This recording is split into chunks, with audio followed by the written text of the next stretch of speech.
The Bihar top पे सभी दर्शकों का स्वागत है और मैं हूं रत्नेश पांडे। देखिए, बिहार में जहरीली शराब कांड का तांडव मच रहा है।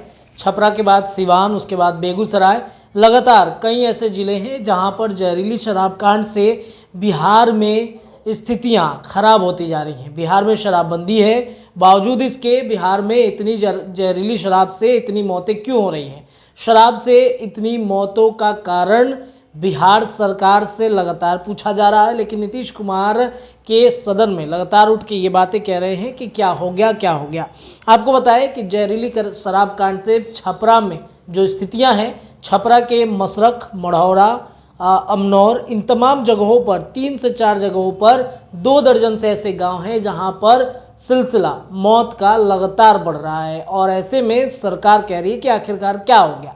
सरकार ये भी कह रही है कि पियोगे तो मरोगे ही, लेकिन शराबबंदी वाले बिहार में इस तरीके से मौत का आंकड़ा बढ़ना कहीं ना कहीं चिंताजनक है और बिहार सरकार की जमकर फजीहत और किरकिरी उड़ रही है।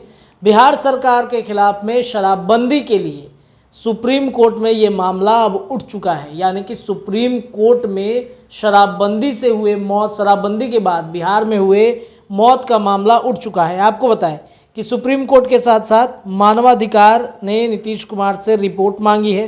बिहार सरकार से रिपोर्ट मांगा गया है कि आखिरकार आपके जहरीली शराब कांड में इतनी मौतें क्यों हो रही हैं।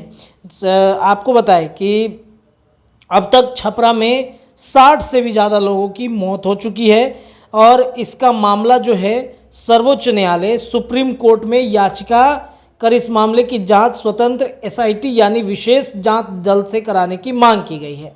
शुक्रवार को chief justice of India D Y Chandrachud की बेंच में इस मामले को उठाया गया और हालांकि सुप्रीम कोर्ट की बेंच ने तत्काल इस मामले की सुनवाई करने से इनकार कर दिया।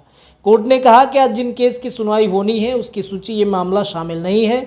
चीफ जस्टिस ने कहा, अगर ये मामला इतना महत्वपूर्ण है तो आपको इसे लिस्टेड करना चाहिए। मेरे कोर्ट में अनुशासन बहुत महत्वपूर्ण है, इसलिए सॉरी।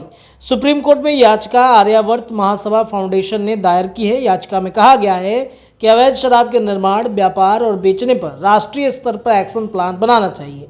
इस याचिका से मांग की गई है कि बिहार में जहरीली शराब पीने से मरने वालों के परिजनों को मुआवजा दिया जाना चाहिए, क्योंकि सरकार की लापरवाही के कारण ये घटना हुई है।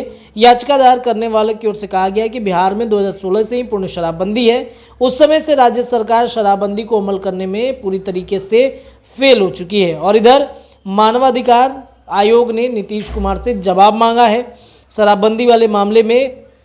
आपको बताएं कि राष्ट्रीय मानवाधिकार आयोग ने बिहार के सारण जिले में जहरीली शराब से मौत को लेकर मीडिया रिपोर्ट के आधार पर स्वतः संज्ञान लेते हुए बिहार सरकार से इस मामले में रिपोर्ट की तलब की है। मानवाधिकार ने कहा है कि बिहार में कथित तौर पर अप्रैल 2016 से शराब पूर्ण रूप से बंद है, लेकिन इसका पालन करवाने के लिए सरकार की तरफ से किया गया प्रयास असफल है।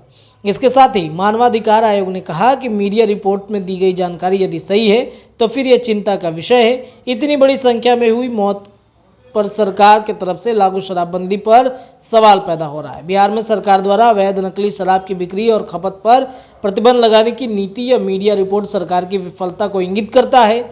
आयोग ने इस घटना के बाद बिहार सरकार द्वारा लागू शराबबंदी की असफलता बताया है और कार्रवाई करने की बातचीत, साथ ही साथ एफआईआर आदि की रिपोर्ट तलब की है। इसके साथ ही यह बताते हुए कहा गया कि सरकार ने इतनी बड़ी घटना के लिए जिम्मेदार किन प्रशासनिक पदाधिकारियों पर कार्रवाई की है, इसकी जानकारी के लिए आयोग ने 4 सप्ताह का समय मांगा है।